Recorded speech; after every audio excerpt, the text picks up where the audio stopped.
HDFC market cap के हिसाब से भारत का सबसे बड़ा बैंक, 12 करोड़ से ज्यादा कस्टमर्स, 1,73,000 एम्प्लॉइज, 9,100 ब्रांचेस और करीब 21,000 ATMs।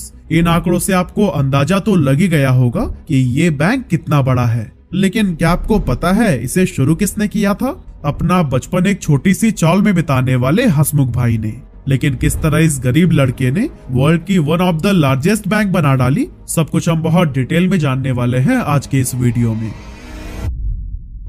दोस्तों, वीडियो शुरू करने से पहले एक छोटी सी बात क्लियर करनी थी। अक्सर लोग HDFC का मतलब सिर्फ एक बैंक समझते हैं, लेकिन असल में जब HDFC की शुरुआत हुई थी तो वो एक बैंक नहीं बल्कि एक हाउसिंग कंपनी थी, जिसका मकसद था लोगों को घर खरीदने के लिए लोन देना। और इस कंपनी का नाम था HDFC लिमिटेड। बाद में इसी ने ही शुरू किया HDFC बैंक, जो आज इंडिया का सबसे बड़ा प्राइवेट बैंक बन चुका है। तो इस वीडियो में हम पहले जानेंगे HDFC लिमिटेड की स्टोरी, जो कि बहुत ही इंस्पायरिंग है, और फिर हम आपको लेकर चलेंगे HDFC बैंक की उस जर्नी पर जिसने इसे आज इंडिया का सबसे बड़ा बैंक बना दिया। तो फिर कोई कंफ्यूजन मत रखिएगा, बस वीडियो के साथ बने रहिए, आगे सब कुछ स्टेप बाय स्टेप क्लियर होता जाएगा। तो दोस्तों, कहानी शुरू होती है 10 मार्च 1911 से, जब सूरत की एक मिडिल क्लास फैमिली में जन्म हुआ हसमुख भाई पारेख का। बचपन एक छोटी सी चौल में बीता, जहां ना पैसे थे ना कोई सुख सुविधा, लेकिन हसमुख भाई के सपने हमेशा बड़े थे। इसीलिए वह दिन में पढ़ाई करते और रात में पार्ट टाइम जॉब। उनकी मेहनत और लगन का ही नतीजा था कि उन्हें लंदन स्कूल ऑफ इकोनॉमिक्स में पढ़ाई के लिए स्कॉलरशिप मिल गई। पढ़ाई पूरी करने के बाद जब वापस वह भारत लौटे तो मुंबई के सेंट जेवियर्स कॉलेज में 3 सालों तक इकोनॉमिक्स पढ़ाया। लेकिन हसमुख भाई का दिल तो कहीं और ही लगता था। उन्हें टीचिंग से ज्यादा इंटरेस्ट था फाइनेंस इंडस्ट्री में। इसीलिए उन्होंने लेक्चरर की जॉब छोड़ दी और उस दौर की जानी मानी स्टॉक ब्रोकिंग फर्म हरिकिशन दास लुक्ष्मीदास को ज्वाइन कर लिया।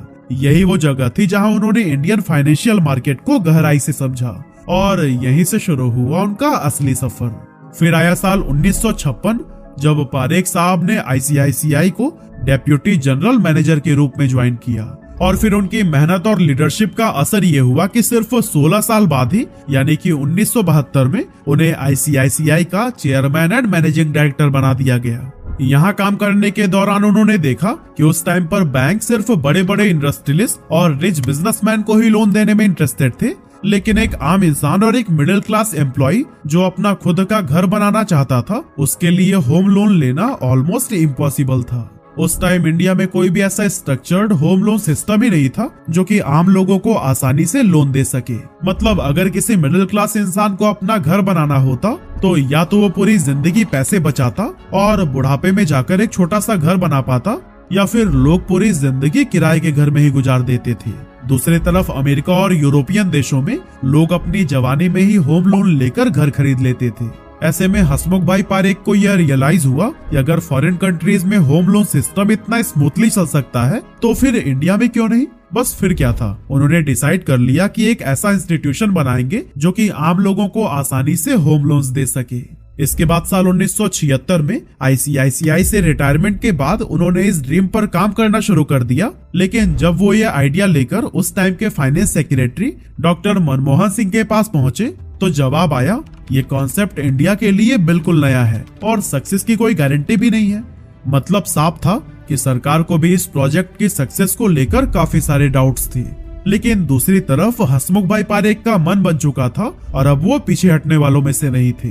रिटायरमेंट के सिर्फ 1 साल बाद यानी 1977 में उन्होंने इंडिया की बिजनेस कम्युनिटी से मदद ली और शुरू की हाउसिंग डेवलपमेंट फाइनेंस कॉर्पोरेशन यानी कि HDFC की।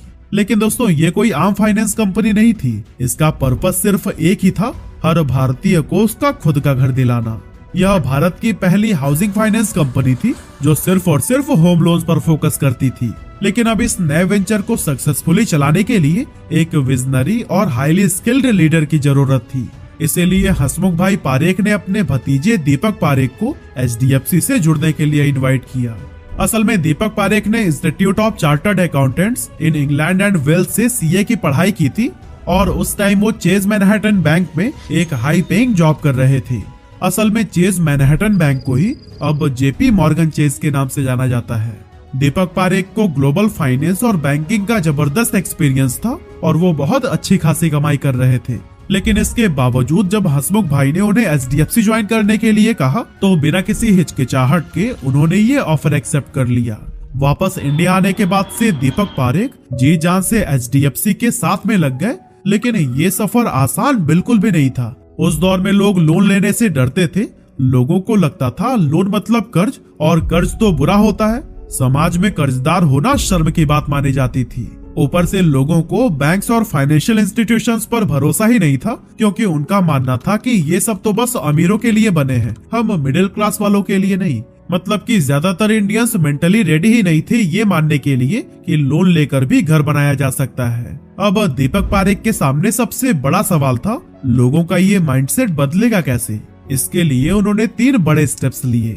सबसे पहले उन्होंने सिंपल और फ्लेक्सिबल ईएमआई सिस्टम इंट्रोड्यूस किया। दीपक पारेख ने लोगों को समझाया कि लोन एकदम से चुकाने की चीज नहीं होती है, बल्कि इसे छोटे छोटे हिस्सों में यानी ईएमआई के जरिए भी आराम से चुकाया जा सकता है। इसके लिए उन्होंने पहला स्ट्रक्चर्ड ईएमआई सिस्टम इंट्रोड्यूस किया, जो लोगों की मंथली इनकम के हिसाब से कस्टमाइज किया जा सकता था। दूसरा, अगर इनकम कम हो जाए तो फिर फ्लेक्सिबल रीपेमेंट ऑप्शंस भी इंट्रोड्यूस किए गए।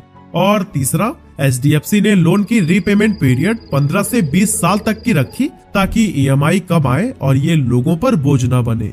अब धीरे धीरे इंडियंस को समझ में आ गया कि अरे जितना हम रेंट हर महीने देते हैं उतने में ही तो ईएमआई देकर अपना घर भी खरीदा जा सकता है। इन सब सुविधाओं के साथ ही एचडीएफसी ने कस्टमर फ्रेंडली सर्विस दी, ताकि लोग खुलकर लोन के बारे में सवाल पूछ सके। इन सारे एफर्ट्स का नतीजा ये हुआ कि धीरे धीरे एचडीएफसी के कस्टमर्स बढ़ने लगे और फिर 1980 से लेकर 1990s तक एचडीएफसी बन गया इंडिया का सबसे बड़ा हाउसिंग फाइनेंस प्रोवाइडर। चाहे बड़े शहर हो, छोटे कस्बे या गांव, लाखों इंडियन फैमिलीज का घर खरीदने का सपना एचडीएफसी ने पूरा किया। लेकिन यहाँ एक सवाल यह आता है कि एचडीएफसी तो कोई बैंक था नहीं, तो फिर ये लोन देने के लिए पैसे कहाँ से लाता था। तो दोस्तों, एचडीएफसी ने शुरुआती फंडिंग बड़े फाइनेंशियल इंस्टीट्यूशंस और फॉरेन इन्वेस्टर्स से ली, जो कि इंडिया में हाउसिंग फाइनेंस को सपोर्ट करना चाहते थे, और इसमें वर्ल्ड बैंक जैसी एजेंसीज भी शामिल थी। लेकिन फिर धीरे धीरे जब एचडीएफसी की क्रेडिबिलिटी बढ़ने लगी तो लोकल इंडियन इन्वेस्टर्स ने भी इसमें इंटरेस्ट दिखाया और कंपनी में अच्छा खासा इन्वेस्टमेंट किया। अब शुरुआत में तो सब कुछ बहुत अच्छे से चल रहा था, लेकिन हर ग्रोथ स्टोरी में एक ट्विस्ट तो होता ही है ना। साल 1990 में एचडीएफसी के सामने एक बड़ी मुश्किल आ खड़ी हुई। गल्फ वॉर के चलते तेल की कीमतें आसमान छूने लगी। अब क्योंकि भारत ज्यादातर तेल इंपोर्ट करता था, इससे देश का खर्चा बढ़ गया और फॉरेन रिजर्व तेजी से घटने लगा। अब इस इकोनॉमिक क्राइसिस से निपटने के लिए आरबीआई ने इंटरेस्ट रेट बढ़ा दिए, ताकि इन्फ्लेशन को रोका जा सके और इंडियन रुपए की वैल्यू बचाई जा सके। लेकिन जब आरबीआई ने यह कदम उठाया तो इसका सीधा इम्पैक्ट एचडीएफसी पर पड़ा। अब उन्हें दूसरे बैंकों से सस्ता लोन मिलना मुश्किल हो गया, जिससे धीरे धीरे कंपनी का प्रॉफिट कम होने लगा। पर दोस्तों, दीपक पारेख हार मानने वालों में से थोड़ी न थे। उन्होंने सोल्यूशन ढूंढना शुरू किया और फिर 1991 में उन्हें एक जबरदस्त आइडिया मिला। एक्चुअली 1991 में जब भारत में एलपीजी रिफॉर्म्स यानी लिबरलाइजेशन, प्राइवेटाइजेशन और ग्लोबलाइजेशन लागू हुए, तो फिर सरकार ने प्राइवेट कंपनीज को बैंकिंग लाइसेंस देना शुरू कर दिया।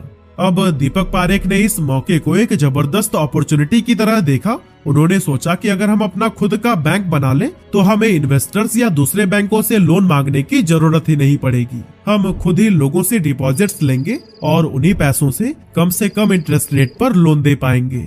यही नहीं, दीपक पारेख का विजन तो इससे भी आगे का था। वो चाहते थे कि एचडीएफसी सिर्फ हाउसिंग फाइनेंस पर सीमित न रहे, बल्कि लोगों को अकाउंट ओपनिंग और इंश्योरेंस जैसा पूरा फाइनेंशियल इकोसिस्टम दे सके। लेकिन इसके लिए एचडीएफसी का बैंक बनना बेहद जरूरी था। लेकिन दोस्तों, जब दीपक जी ने एचडीएफसी बोर्ड के सामने ये प्रपोजल रखा तो फिर सभी ने मना कर दिया। बोर्ड का कहना था कि हम सिर्फ हाउसिंग फाइनेंस में हैं, बैंकिंग हमारी फील्ड नहीं है और ये बहुत रिस्की हो सकता है, क्योंकि बैंकिंग एक कम्प्लीटली अलग दुनिया थी जहां रेगुलेशंस, रिस्क और रिस्पॉन्सिबिलिटीज बहुत ज्यादा थी। लेकिन दीपक पारेख का विजन क्रिस्टल क्लियर था। उन्होंने बोर्ड को समझाया कि अगर हमें लॉन्ग टर्म और सस्टेनेबल ग्रोथ चाहिए तो फिर एक बैंक का होना बहुत जरूरी है।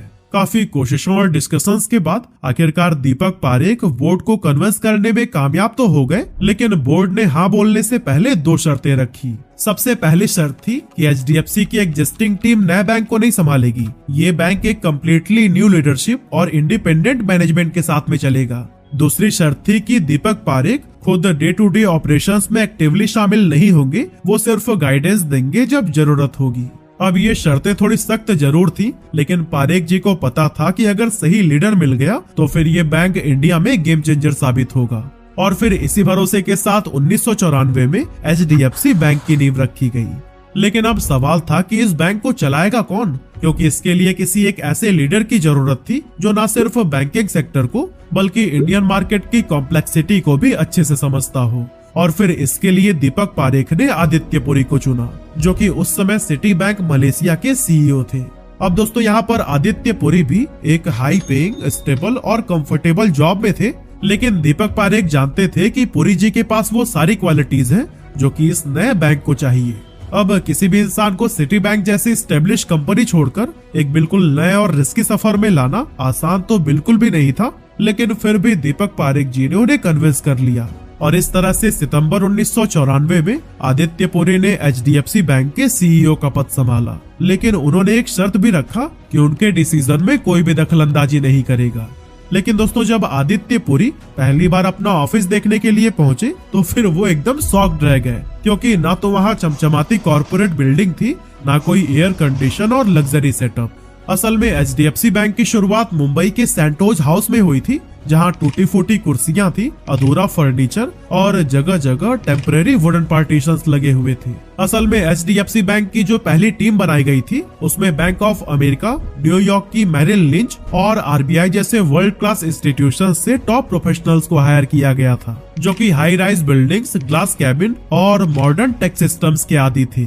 लेकिन वो लोग एक ऐसे बैंक में कदम रखने जा रहे थे जहां ना सुविधा थी, ना बहुत बड़ा ब्रांड नेम और ना ही कोई गारंटी कि ये बैंक आगे भी चल पाएगा या नहीं। ऊपर से 1990s के उस दौर में इंडियन बैंकिंग सेक्टर पूरी तरह से सरकारी बैंकों के कब्जे में था। SBI, PNB और बैंक ऑफ बड़ौदा जैसे जायंट्स मार्केट में छाए हुए थे और जनता का भरोसा भी बस इन्हीं पर ही था। जबकि प्राइवेट बैंक में लोग अपना पैसा जमा करने से डरते थे, क्योंकि उन्हें लगता था कि कहीं ये बैंक उनका पैसा लेकर न भाग जाए। ऐसे में आदित्य पुरी और उनकी टीम के लिए सबसे पहला और बड़ा चैलेंज था कि वो लोगों का भरोसा कैसे जीते। असल में 90s से पहले इंडिया में बैंकिंग एकदम स्लो, बोरिंग और पेपर वर्क से भरी हुई चीज मानी जाती थी। बैंकिंग सिर्फ अमीर बड़े इंडस्ट्रियलिस्ट और बिजनेसमैन के लिए थी। आम आदमी के लिए बैंक जाना भी एक टेंशन जैसा लगता था। इसीलिए आदित्य पुरी और उनकी टीम ने अपनी बैंकिंग सर्विसेज को जितना हो सके लोगों के लिए आसान बनाया। उन्होंने सेविंग अकाउंट्स और फिक्स डिपॉजिट्स को एग्रेसिवली प्रमोट किया ताकि हर इंडियन बैंकिंग से जुड़े। और फिर जब लोग HDFC बैंक से जुड़ने लगे तो पर्सनल लोन, क्रेडिट कार्ड और छोटे छोटे बिजनेसेस को फंडिंग देने जैसी सर्विसेज भी शुरू कर दी गई। इस सब का असर ये हुआ कि साल 1996 में HDFC बैंक की बैलेंस शीट 10 बिलियन रुपए को पार कर गई थी। उसी टाइम आदित्य पुरी ने देखा कि इंडिया में मोबाइल फोन्स का बूम आ रहा है, इसीलिए उन्हें एक नया आइडिया आया कि अब बैंकिंग को सिर्फ ब्रांचेस में क्यों रखें जब वो हर इंसान के पॉकेट तक पहुंच सकती है।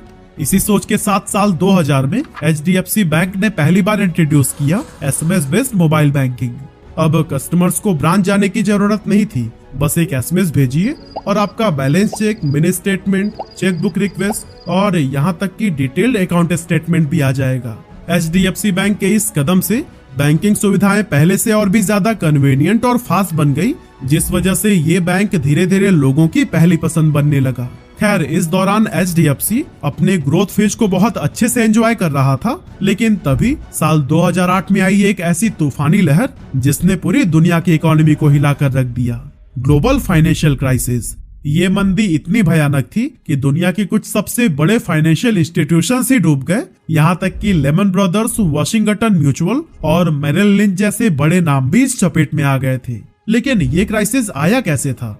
असल में अमेरिका के बैंकों ने बड़ी तादाद में सस्ते होम लोन्स बांटने शुरू कर दिए। यहाँ तक कि उन लोगों को भी लोन दिया गया जिनके पास उन्हें चुकाने की आर्थिक क्षमता भी नहीं थी। जब लाखों लोग लोन चुकाने में फेल हो गए तो पूरी बैंकिंग सिस्टम हिल गई और अमेरिका का फाइनेंस एम्पायर एक एक करके गिरने लगा। इसका असर सिर्फ अमेरिका तक सीमित नहीं रहा, बल्कि पूरी दुनिया की इकोनॉमी क्राइसिस में आ गई। इंडिया भी इससे अछूता नहीं रहा। सेंसेक्स एक साल में 50% तक गिर गया। कंपनीज को कैश की भारी कमी होने लगी और बैंक्स के ऊपर भी रीपेमेंट का भारी दबाव बढ़ने लगा। लेकिन इसी बवंडर के बीच HDFC चट्टान की तरह अडिग खड़ा रहा। लेकिन सवाल है कि आखिर कैसे? तो दोस्तों, जवाब है secure banking strategy. HDFC bank ने कभी भी हाई रिस्क लोन्स पर भरोसा नहीं किया, मतलब ऐसे लोगों को लोन ही नहीं दिया जो कि रीपे करने की कंडीशन में नहीं थे। इससे HDFC बैंक का डिफॉल्ट रेट हमेशा से लो रहा। साथ ही HDFC बैंक विदेशी कर्ज पर ज्यादा निर्भर नहीं था, इसीलिए ग्लोबल फाइनेंशियल क्राइसिस का इस पर कुछ खास असर नहीं पड़ा। और फिर यही स्टेबिलिटी और कस्टमर ट्रस्ट बनी उसकी सबसे बड़ी ताकत। कुछ इसी तरह से 2013-14 तक HDFC बैंक बन गया भारत का सबसे बड़ा क्रेडिट कार्ड इशुअर, क्योंकि अक्टूबर 2014 तक HDFC के पास में थे 5.5 मिलियन से भी ज्यादा एक्टिव क्रेडिट कार्ड यूजर्स, जो कि 2016 में बढ़कर 7.28 मिलियन तक पहुंच गए थे। और पता है, इतने सारे क्रेडिट कार्ड कस्टमर्स ICICI और SBI दोनों बैंक्स के कंबाइंड कस्टमर्स को मिलाकर भी नहीं थी।